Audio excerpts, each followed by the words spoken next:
Anaxagoras. Anaxagoras, son of Hegesibulus or Eubulus, was a native of Clazomenae. He was a student of Anaximenes and was the first to set mind above matter. For at the beginning of his treatise, which is written in a pleasing and lofty style, he says, "All things were together, then mind came and set them in order." This is why he was called Nous, mind, and Timon in his lampoons says of him, "And perhaps, they say, there is Anaxagoras, a great hero, whom they call Mind, because his was the mind that awakened suddenly and tied together all that had formerly been in a state of confusion." He was distinguished for his noble birth and wealth, but also for his magnanimity, since he made over his patrimony to his relatives. For when they accused him of neglecting it, he said, "Then why don't you look after it?" And at last he retired and devoted himself to the study of nature, without troubling himself about the city's affairs. And when someone inquired, "Do you care nothing for your native land?" he replied, "Hush, I am greatly concerned for my native land," and pointed to the sky. He is said to have been 20 years old at the time of Xerxes' crossing, and to have lived for 72 years. Apollodorus, in his chronology, says that he was born in the 70th Olympiad and died in the first year of the 88th. He began to study philosophy at Athens during the archonship of Callias, at the age of 20, as Demetrius of Phalerum says in his list of archons, and there he remained, they say, for 30 years.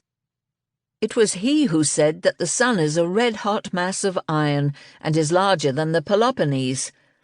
Others, however, ascribe this view to Tantalus. He said that the moon has habitations as well as crests and ravines. He took as first principles the bodies whose particles are all identical, for just as gold is said to be made up of gold dust, so the universe is made up of small homogeneous bodies. And mind, on the one hand, is a first principle of movement. Among bodies, on the other hand, the heavy ones occupy the region below, like the earth, and the light ones, like fire, the region above. Water and air occupy the intermediate region. Thus the sea spreads over the earth, which is flat, and its moisture evaporates through the action of the sun. As for the stars, in the beginning their motion resembled that of a dome, so that the celestial pole, which is always visible, was vertically overhead, but later it assumed an inclined position. He held that the Milky Way is a reflection of the light of those stars that are not illuminated by the sun, that comets are a conglomeration of planets that emit flames, and that shooting stars are thrown off by the air like sparks. Winds arise when the air is rarefied by the action of the sun. Thunder is a collision of clouds, lightning the violent friction of clouds, and an earthquake a subsiding of air into the earth. Animals were produced from moisture, heat, and earth, but later from one another, males from the right side, females from the left. They say that he predicted the falling of the stone at Aegospotami, which he said would fall from the sun. Hence Euripides, who was his student, said, in his Phaethon, that the sun is a golden clod. Furthermore, when he went to Olympia, he sat down wrapped in a leather cloak, as if it were going to rain, and rain it did. When someone asked him whether the mountains at Lampsacus would ever become a sea, he is said to have replied, "Yes, if time doesn't come to an end." When asked to what end he had been born, he said, "To study the sun, the moon, and the sky." To someone who said, "You were deprived of the Athenians," he replied, "On the contrary, they were deprived of me." When he saw the tomb of Mausolus, he said, "A costly tomb is the image of wealth turned to stone." To someone who complained that he was dying in a foreign land, he said, from whatever point it starts, the descent to Hades is the same.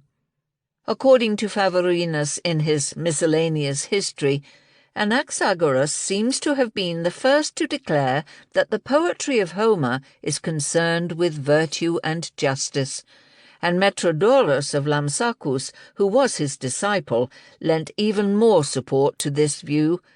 It was he who was the first to pay serious attention to Homer's treatment of nature. Anaxagoras was also the first to publish a book of prose. Silenus, in the first book of his Histories, says that during the archonship of a stone fell from the sky, and that Anaxagoras declared that the entire vault of heaven is made of stones, that it coheres by the force of its rotation, and that if this were weakened, it would fall. Various accounts of his trial are given. Sotion, in his Succession of the Philosophers, says that Anaxagoras was indicted for impiety by Cleon because he declared the sun to be a red-hot mass of iron, and that when Pericles, his student, pleaded for him, he was fined 5 talents and banished. Satyrus, in his Lives, says that it was Thucydides, Pericles' political opponent, who initiated the action, and that the charge was not only for impiety, but also for siding with the Medes, and that he was sentenced to death by default. Satyrus adds that when he received word of 2 things at the same time, his condemnation and the death of his sons, he said about the sentence, "As concerns my accusers and myself, long ago nature condemned us to die." And about his sons, "I knew that my children were mortal." Some, however, attribute this remark to Solon, others to Xenophon. Demetrius of Phalerum, in his work on old age, says that Anaxagoras buried his sons with his own hands. Hermippus, in his Lives, says that Anaxagoras was confined to prison while awaiting execution. Pericles came forward and asked the people whether they had anything to reproach him with in his own life, and when they replied that they had not, he said, "Well, I am this man's student.